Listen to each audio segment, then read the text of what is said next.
Hello, you fine ladies and gentlemen. How are you all doing? I hope your day is going well. Today, we're going over yet another loadout. This time, going back to the Force Awakens. You know, we went here with the Rey loadout. It wasn't very lore friendly. We kind of had to guess at a lot of her abilities. This one is kind of the same way, although I'd say it's a little closer in some regards. Not in every regard, but it is closer in some regards. So I obviously had to do some research for this one because this is the Finn loadout. And as we all know, Finn didn't actually use that many abilities in The Force Awakens because there's no lightsabers, you know, in this game. Well, there are lightsabers. I'm not saying there aren't lightsabers. I'm just saying, you know, as a rebel troop, you can't carry around a lightsaber. You know, maybe, no, you can't. I think it's actually a glitch right now in skirmish mode where you can do that. I don't know how to do it, but maybe, I don't know, I saw a picture. Who knows? Getting off topic. The point is, I had to dig deep to get some information about Finn, and it says on the Wikipedia page that he was quite the marksman in his time in the First Order. So I took that to mean use the pulse cannon. You know, we could be using the cycler rifle as well, but like, no. You know, and come on, the pulse cannon seems more First Order Force Awakens-esque, you know? It does. It seems like something a First Order trooper might use. So that is why we're using this. Also, it's just a really good star card and really adds to the versatility of this loadout. Because, of course, the pulse cannon enables you to play at longer ranges as well. And take on enemies at longer ranges. Not do enemies at longer ranges. That is not what I was going to say.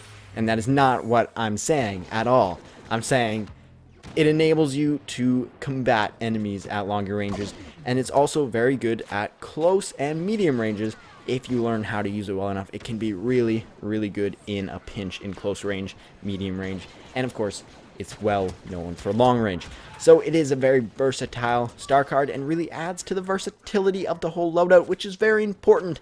And this loadout is actually probably one of the most versatile loadouts we have had in this series on the channel, because we really don't go over that many versatile loadouts, you know. It's all really close quarters or medium range, but this one is very versatile because the blaster he's using, or Finn is using, sorry, is the E-11. Why? Well, stormtroopers used it. I don't know if First Order troopers used it, but it's safe to assume that possibly they might have, and it's probably the closest blaster in the game that's going to get to that. And it's a really good blaster because it, again, is pretty versatile. Close range, it can handle. Medium range, it can handle. And long range, well, depending on how long the long range is, it can also handle. At close range, it's not the best. Like, it will get outmatched by certain blasters in the game at close range, even if your aim is true. But that's okay, because it still has that ability to handle close range. And that makes it very, very potent on the battlefield. And of course, medium range and long range are probably where it's going to do the very best and reach its full potential, especially at medium range.